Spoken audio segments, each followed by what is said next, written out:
Si la danza es considerada una disciplina que libera, ¿a quién se le ocurrieron tantas restricciones para nosotras? Cogul de Lérida, Cueva de la Vieja Alpera.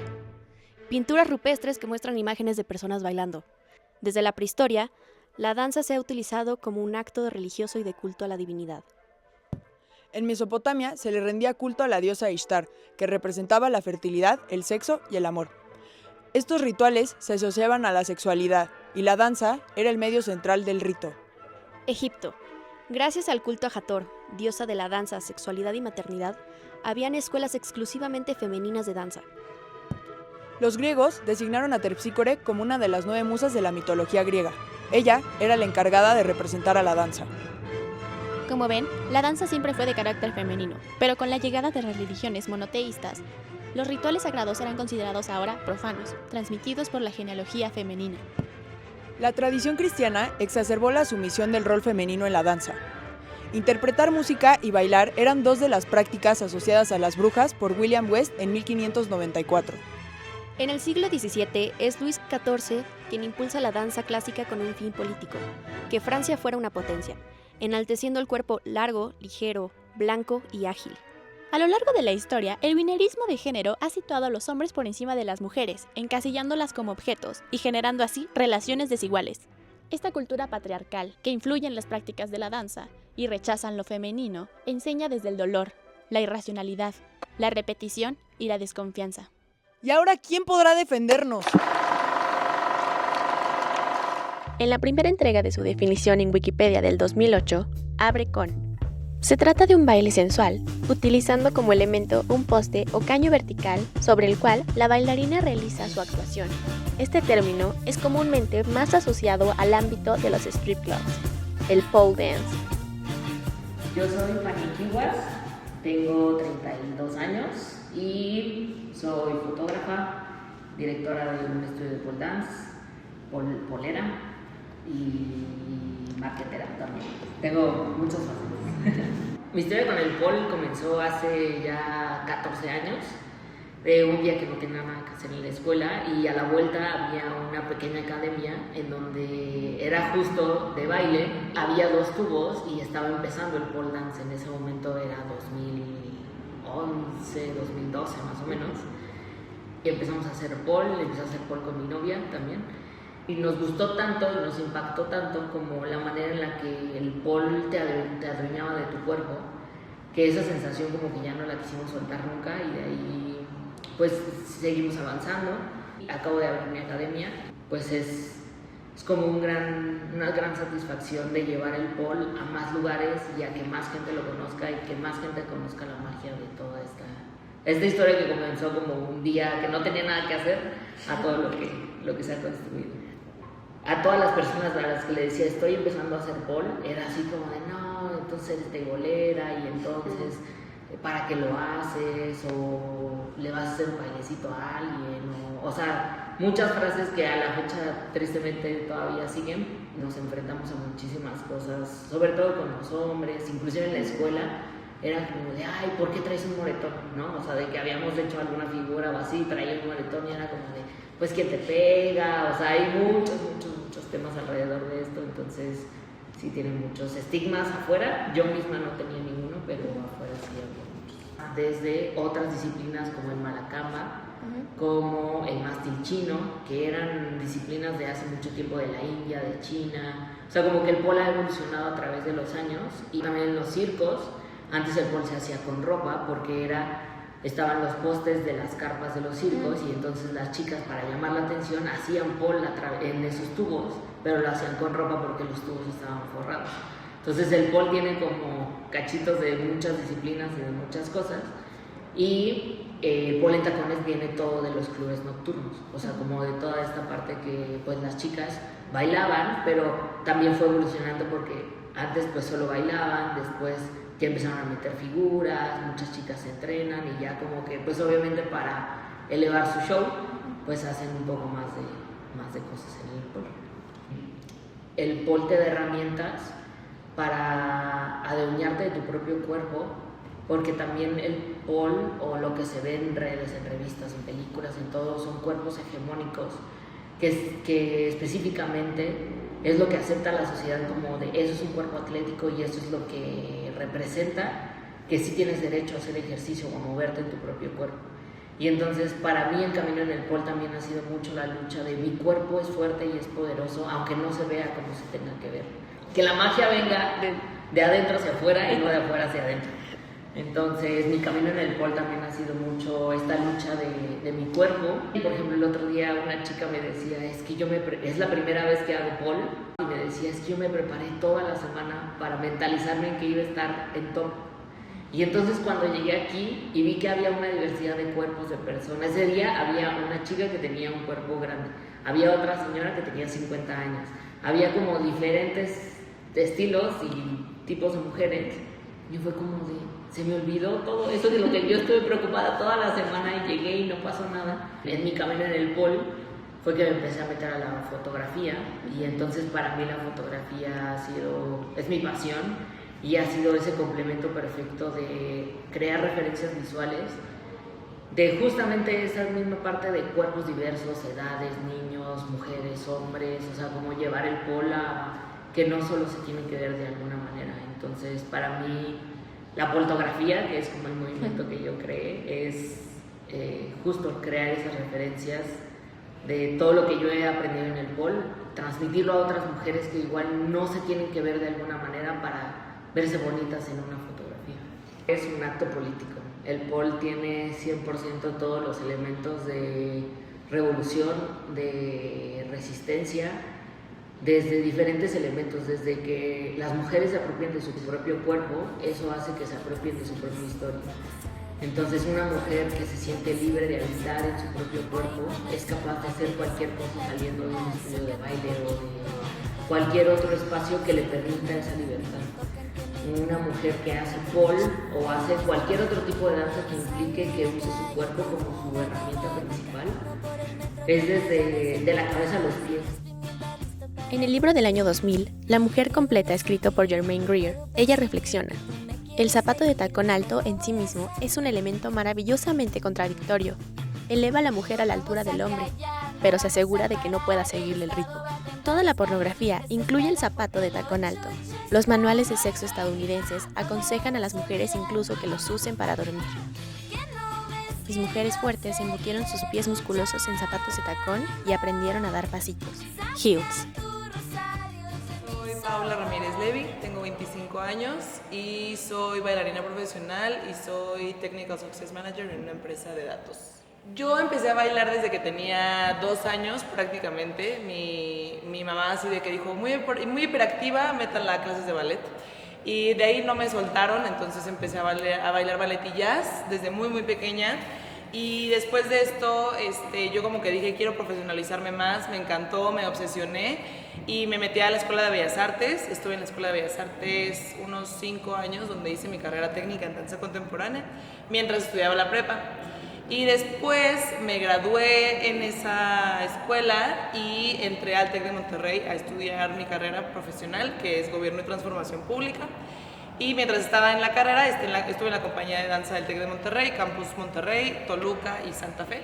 Después me gradué del TEC y entré ahorita a The Jukebox Centro Artístico como bailarina, como parte de la compañía, para competir en muchos lados. Y la verdad es que no me conozco haciendo otra cosa que no sea bailando. O sea, la verdad es que yo siento que entraría en locura, pero como me empecé a profesionalizar más en temas de contemporáneo y todo esto, ya hace como un par de años fue cuando empecé a entrar en temas de ponerme los tacones, de tener otras dinámicas, de usar como mi cuerpo más como herramienta política para hacer statements un poquito más fuertes, y siento que fue un parteaguas para muchas cosas.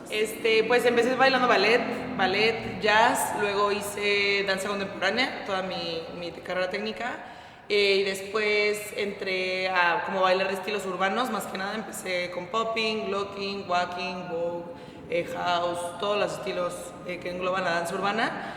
Y hasta hace 2 años empecé a bailar en tacones, a bailar en heels. Todas las danzas tienen algo apreciable porque justo la danza es eso, la danza es una conjunción de tantas cosas que te hacen expresar, que te hacen ser, es un cúmulo biológico también, es parte de la biología humana el danzar para algo. Danzábamos desde que queríamos que lloviera y danzábamos, ¿no? O queríamos reproducirnos y danzábamos, y todos los mamíferos bailan, ¿no?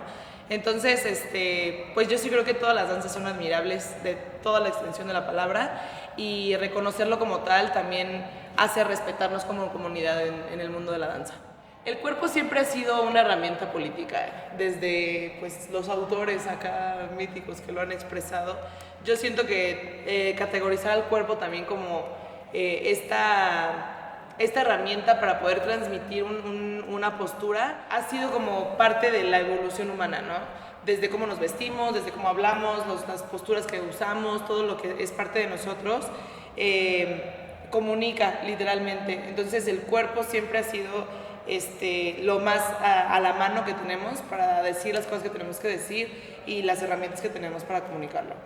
Pues Heels, o toda la danza en tacones, empezó desde hace como unos 20 o 30 años, inspirado en el cabaret y en el burlesque, y empezó básicamente como esta revolución de ser incomodado, de incomodar también a los demás, y empezó en los suburbios, no empezó realmente de que en un salón o en una academia, empezó para marcar justo una postura sobre las mujeres dentro de la escena, y también como resistencia a muchas posturas que se tenían sobre las mujeres, y el hecho de que las mujeres empezaran a desarrollarse tanto en el cabaret como en el ballroom también, empezó a ser más base para que nosotras y los tacones pudiera ser con música más popular, no tanto como jazz o cosas así, con música que nos gusta, con el soul, con el funk, con todas estas cosas, con el pop también, y a años más actuales pues ya es una técnica que conjunta muchas otras técnicas como el ballet, como el jazz,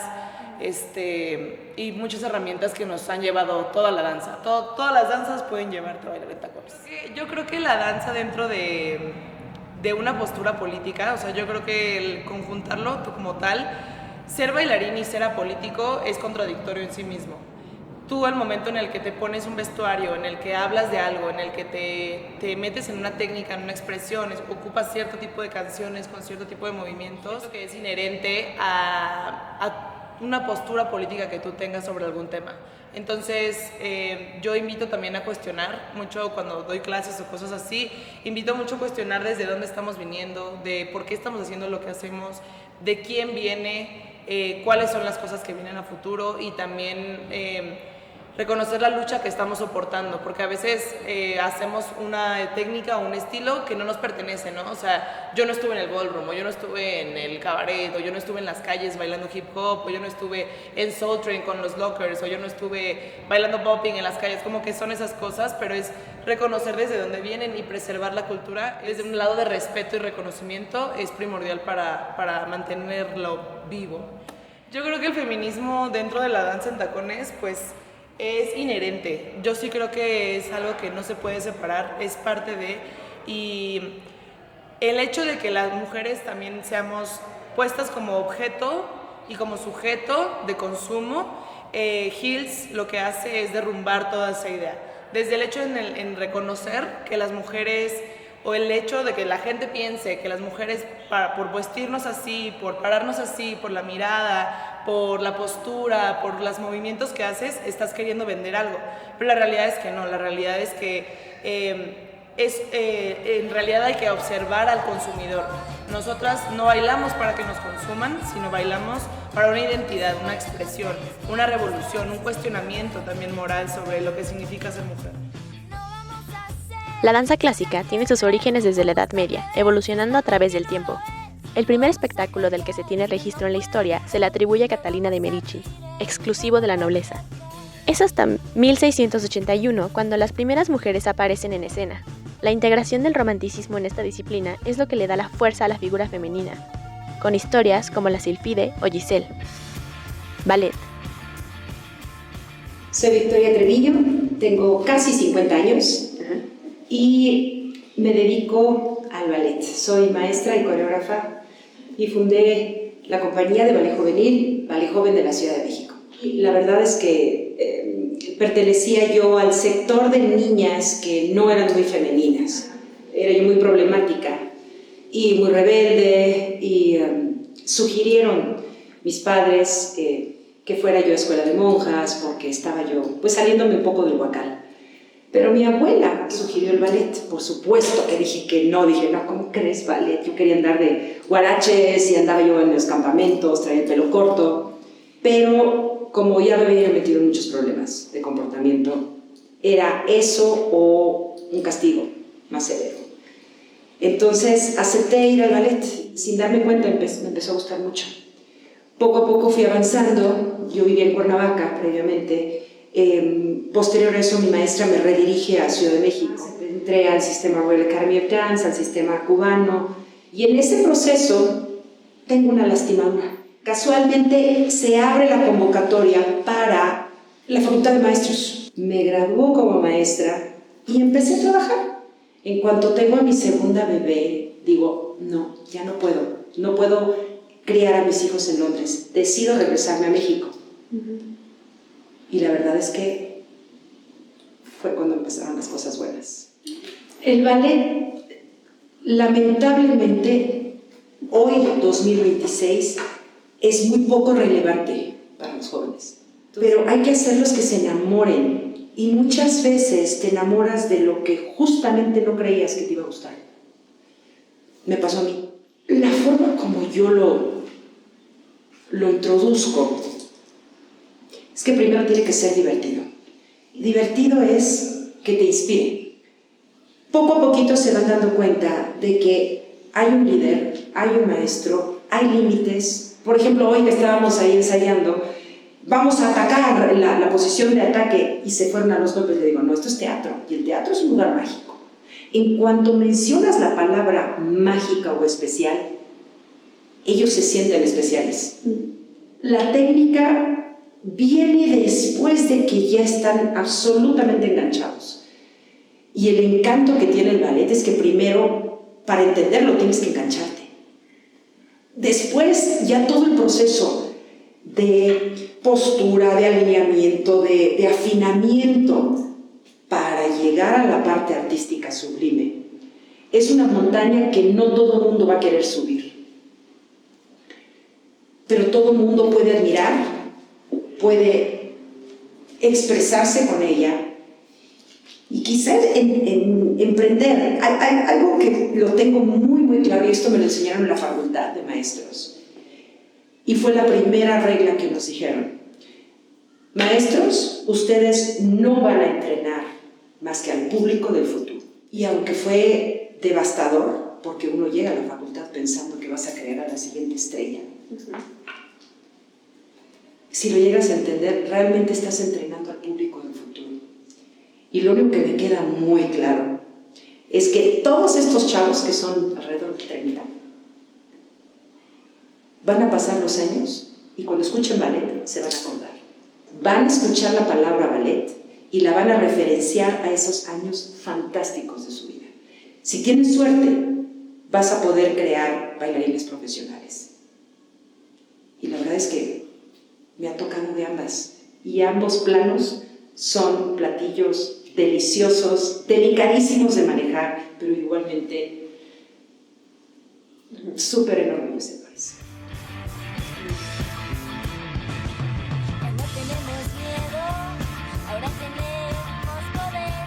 Da el 2020 y viene esa gran marcha. Muchas de mis alumnas me dijeron, maestra, ¿va a ir? Y yo dije, no, era un domingo, me acuerdo. Mi niño menor está muy pequeñín y yo decidí quedarme en casa, hacer lo que hacer. Y la verdad es que nunca había ido yo a una marcha. No tenía yo idea que había un movimiento feminista. La verdad no.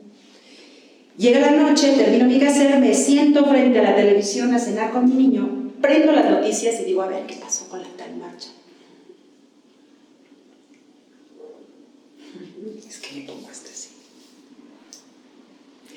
Me di cuenta de que había sido masivo, que aquí había un fenómeno increíble y yo no había ido. La verdad me dio un carguito de conciencia y en eso entra el COVID. Nunca salió de mi mente ese fenómeno social absolutamente brutal, fue enorme. No fueron 4 personas con pancartas, eran miles y miles. Y algo tengo que sacar, no sé dónde voy a empezar, porque yo no estuve ahí, no lo viví. ¿Qué es? Fuga de flores. Primero, las tomas aéreas. Yo nomás veía jacarandas y árboles de jacarandas y jacarandas y jacarandas por toda Reforma. Y también veía mujeres destrozadas por dentro, marchando pero destrozadas. Algo se había fugado, algo se había ido. Y para ese entonces se acerca la fecha del Día de Muertos en México. Y hago un llamado por las redes. Digo, chicas, tengo esta idea. Todas me dijeron que sí. Montamos todo y a filmarlo. Y fue aquí en la esquina de la casa. Lo filmamos y lo subimos el Día de Muertos. Aunado al título que alguna vez leí, donde decía, no alcanza el cempasúchil para guiarlas a todas. Cuando me di cuenta que todas estaban muy unidas y deseosas de protestar, fue cuando confirmé. La danza es comunicación y estamos comunicando nuestro absoluto terror. Ya no era bailar por bailar, ya había un motivo, ya estaba el hartazgo, ya estaba el miedo, ya estaban las lágrimas. No dejaban de llorar. Y ahí es cuando dije, aquí tenemos algo. Si acaso, la oportunidad de dejarles muy claro que el ballet no se piensa quedar frente a una barra, reflejado en un espejo o dentro de un teatro, de la mano de un tutú. Va a ser en las calles, va a ser con zapatos, va a ser con botas, va a ser con gritos, va a ser con movimientos fuertes. Y el primer movimiento que aprendieron fue el puño izquierdo. ¿Qué es esto? Y les expliqué. Es lucha. Algo estamos haciendo porque calladas no podemos estar. Eso sí no. Ahí sí no.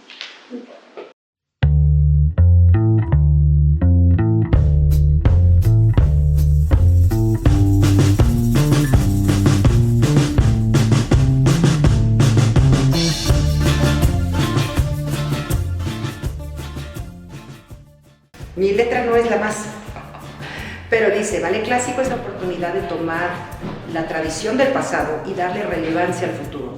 El ballet no es arqueología, es la técnica pura que sirve a las generaciones para describir su presente. El ballet es relevancia del movimiento, es puntualidad con el siglo y sin lugar a duda comunicación. El mensaje de protesta es totalmente válido y necesario. Eso es para mi ballet. El pole es una de las disciplinas deportivas y artísticas más completas que existen. Combina fuerza mental, física, coordinación, flexibilidad y tolerancia a la frustración. El pole es arte, deporte y cultura. El pole es un acto político porque a las mujeres les regresa todos los sí que el sistema les quitó. El pole te ayuda a conectar con tu cuerpo desde un lugar amoroso que te eleva en muchos contextos y niveles. Pues los hits para mí es revolución, es reconocimiento, es lucha, es cuestionamiento. Es un método de expresión moral, económica y política. Una sublevación de lo que significa ser mujer y su diferencia con ser femenina. La intencionalidad de la sensualidad con la sexualidad y la reproducción del cuerpo como objeto de deseo. De la manifestación de la inconformidad patriarcal. Salir del capullo que tuvimos guardado por años y siglos de opresión corporal. Hills es movimiento vivo, político y revolucionario, con una voz para la feminidad y el desarrollo moral propio.